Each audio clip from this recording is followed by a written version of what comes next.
Hello friends, आज हम आपको बताने वाले हैं कॉनकेव मिरर अवतल दर्पण से रिलेटेड कॉन्सेप्ट और न्यूमेरिकल।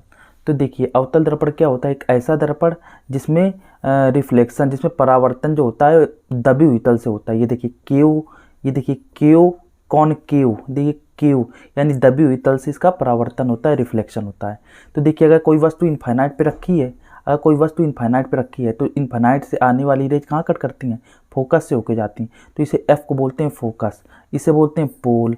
ये जो दर्पण का जो साइज है M1 M2, इसे बोलते हैं दर्पण का द्वारक, अपर्चर ऑफ मिरर। ये जो होता है जिसका ये गोला काटा गया एक भाग है, जिसका ये स्फीयर जो काटा गया एक भाग होता है, उसके जो सेंटर होता है उसे बोलते हैं सेंटर ऑफ कर्वेचर यानी वक्रता केंद्र। ये जो सी आई तो वक्रता केंद्र बोलते हैं, सेंटर ऑफ कर्वेचर। यहाँ से पोल से यहाँ तक के डिस्टेंस को बोलते हैं रेडियस ऑफ कर्वेचर, यानी सी और पी के बीच को, सी और पी को क्या बोलेंगे? Radius of curvature. और सी क्या है? सेंटर ऑफ कर्वेचर यानी वक्रता केंद्र लिख देंगे हिंदी में, वक्रता केंद्र। और इसके बाद फोकल लेंथ यानी जो फोकस बिंदु है, फोकस पॉइंट से पोल तक की, इसे पोल कहेंगे, फोकस से पोल तक के डिस्टेंस को बोलेंगे फोकल लेंथ। पीएफ क्या है? फोकल लेंथ है। अब इसके बाद इसमें जो इसका जो नेचर होता है इमेज का, वो देखिए इमेज का नेचर इस प्रकार से दिया है। जैसे कि अगर जो फोकल लेंथ की बात की जाए, फोकस दूरी क्या होती है? वक्रता त्रिज्या की आधी होती है, रेडियस ऑफ कर्वेचर का हाफ होता है, या रेडियस ऑफ कर्वेचर क्या कह सकते हैं? फोकल लेंथ का ट्वाइस होता है। अब देखिए, ये जो हमने गोल गोल बनाया है, ये जो इस तरह से ऐसा साइज बनाया है, इससे हमने ऑब्जेक्ट दिया है नाम, यानी वस्तु जहाँ पे रखी है। और ये जो रेक्टेंगल टाइप का फिगर जो बनाया है, ये इमेज है यानी प्रतिबिंब है। और ये क्या है? वस्तु। वस्तु और प्रतिबिंब बना है। देखिए, अगर वस्तु इनफाइनाइट पर हो तो देखिए एक ट्रिक आप याद रखिए, अगर इनफाइनाइट पर वस्तु रखी है तो बस कहाँ बनेगा? फोकस पर बनेगी, इमेज फोकस पर बनेगी। अगर फोकस पे रखी है तो इमेज इनफाइनाइट पर बनेगी, आप इसको याद रखिए। और सी को सेंटर ऑफ कर्वेचर पर रखा है अगर कोई वस्तु, तो सेंटर ऑफ कर्वेचर पर ही इमेज बनेगी। अब देखिए, इनफाइनाइट को हम बोलते हैं, इनफाइनाइट को जब इनफाइनाइट पर वस्तु रखी होगी तो इमेज कहाँ बनेगा? फोकस पर। देखिए, वस्तु अगर इनफाइनाइट पर रखा है तो ये देखिए, ये 1 है, 1 मतलब वस्तु, और ये 1 क्या है? इमेज। तो अगर वस्तु इनफाइनाइट पर रखी है तो इमेज कहाँ बनेगा? एफ पर। ये देखिए एफ फोकस है, ये 1 लिखा है। तो ये देखिए, और इसका साइज ये मैंने आपको बताया, लेकिन ये दिखेगा नहीं, स्मॉल पॉइंट साइज बनेगी।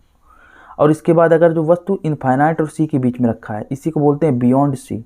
इनफाइनाइट और सी के बीच में वस्तु रखी है तो अब और इमेज कहाँ बनेगी? सी और एफ के बीच में। देखिए ये 2। अगर जो वस्तु सेंटर ऑफ कर्वेचर पर, वक्रता केंद्र पर रखी हो तो इमेज कहाँ बनेगी? देखिए वक्रता केंद्र पर ही बनेगी। और सेम साइज, जो जितना साइज ऑब्जेक्ट का उतना ही इमेज का साइज होगा। अगर वस्तु सी और एफ के बीच में रखी है, ये देखिए 4 नंबर, तो इमेज कहाँ बनेगा? इनफाइनाइट और सी के बीच में, ये देखिए 4। अगर वस्तु एफ और पी के बीच में, फोकस और पोल के बीच में रखी है, ये 6, तो इमेज कहाँ बनेगा? याद रखना, इसमें क्या होगा? इसमें सीधा इमेज बनेगा और वो जो मिरर है, मिरर की दूसरी तरफ बनेगा। ये 6 है तो इधर भी 6, लेकिन ये थोड़ा सा लार्ज बनेगा। लार्जर नॉट लार्जेस्ट, इससे वस्तु से तो बड़ा होगा लेकिन सबसे बड़ा नहीं होगा।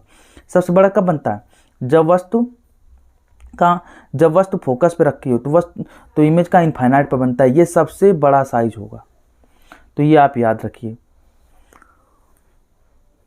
और इस तरफ वाली जो इमेज होती हैं, इधर तरफ वाली जितनी भी इमेज होंगी उसे बोलते हैं इन्वर्टेड रियल, उल्टा और वास्तविक। और यहाँ पे सिर्फ एक कंडीशन है, जब वस्तु पोल और फोकस के बीच में हो, यानी 6वें नंबर पे। तो 6वें कंडीशन में ये इमेज कहाँ बनेगी? दर्पण के दूसरी तरफ, यानी मिरर के दूसरी तरफ, और सीधा और वास्तविक, यानी इरेक्ट एंड वर्चुअल या आभासी, सीधा और आभासी बनेगा। बाकी यहाँ पे सारी रियल इमेज बनेंगी। अब देखिए, कॉनकेव जो मिरर है, अवतल दर्पण, उसके बारे में थोड़े से इंपॉर्टेंट पॉइंट बता रहे हैं। जो कॉनकेव मिरर है, ये कॉनकेव मिरर है। तो कॉनकेव मिरर में रिफ्लेक्शन कहाँ होती है? दबी हुई तल से होती है। ठीक है। यानी ये जो भी रेज आती हैं, अगर कोई इनफाइनाइट से अगर रेज आती हैं, सारी कहाँ फोकस पर मीट करती हैं। तो अगर ये फोकस पर मीट करेंगी तो यानी एक ही जगह पे ये समेटने का काम करता है, यानी जो भी रेज इनफाइनाइट से आती हैं उनको समेटने के, एक जगह समेटने का काम करता है। तो इस प्रकार की जो मिरर हैं जो एक जगह पर किसी भी रे को समेट देते हो तो उसे बोलते हैं कन्वर्जिंग मिरर। कन्वर्जिंग मिरर यानी इसे बोलते हैं अभिसारी दर्पण। अभिसारी दर्पण यानी एक ही जगह पर ये प्रकाश की किरणों को एक जगह पे समेटने का काम करता है, एक जगह पे इकट्ठी करते हैं, इस वजह से अभिसारी दर्पण बोलते हैं। तो अगर जो एग्जाम में आ जाए कि कौन सा ऐसा दर्पण है जिसमें रियल, इन्वर्टेड और साथ साथ वर्चुअल भी इमेज बनती है, वर्चुअल और इरेक्ट भी बनती है, तो हम क्या कहेंगे, इसमें सिर्फ कॉनकेव मिरर में ही पॉसिबल है। सीधा भी बन सकता है, उल्टा भी इमेज बन सकता है, वो भी जो लास्ट कंडीशन थी उसमें बन सकता है सीधा। बाकी सब में जो 5 तक की कंडीशन थी उसमें रियल और इन्वर्टेड बनता है। अब देखिए उसके यूज क्या है, सेविंग मिरर में यूज करते हैं। सेविंग मिरर में क्या करते हैं, सेविंग मिरर में जो फेस होता है, चेहरे को पोल और फोकस के बीच में रखते हैं। जब पोल और फोकस के बीच में रखते हैं तो क्या बनेगा, जो इमेज बनेगी वो वर्चुअल और इरेक्ट बनेगी, वो भी थोड़ा वस्तु से बड़ी बनेगी। और कहाँ किस तरफ बनेगी, इस दर्पण पे, यानी दर्पण के सामने, यानी दर्पण के पीछे बनेगी और वस्तु से थोड़ी बड़ी बनेगी। अब देखिए डेंटिस्ट भी इसका इस्तेमाल करते हैं, ठीक है। और दांतों को, दांत का साइज बड़ा करने के लिए दांत को कहाँ पे रखते हैं, पोल और फोकस के बीच में।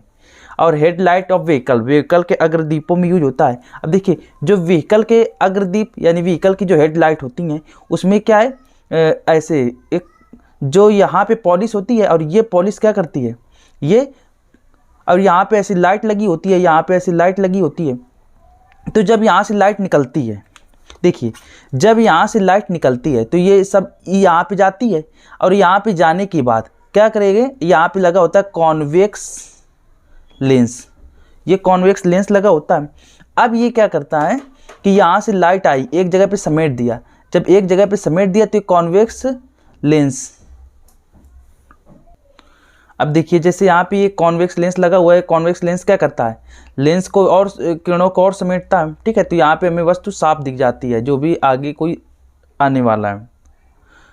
और हेडलाइट ऑफ व्हीकल, इसके बाद सर्चिंग लाइट, लाइट यानी जो सर्च लाइट में भी इसका इस्तेमाल करता है, जैसे टॉर्च, टॉर्च में जो आगे, टॉर्च में भी इस तरह पॉलिश होती है, वो भी कॉनकेव मिरर का ही काम करेगा। सोलर कुकर में भी इस्तेमाल करते हैं, सोलर फर्नेस यानी सौर भट्ठी में इस्तेमाल करते हैं, साथ साथ सौर कुकर में इस्तेमाल करते हैं। ENT specialist, ear nose throat, आँख कान गले रोग विशेषज्ञ भी इसका इस्तेमाल करते हैं।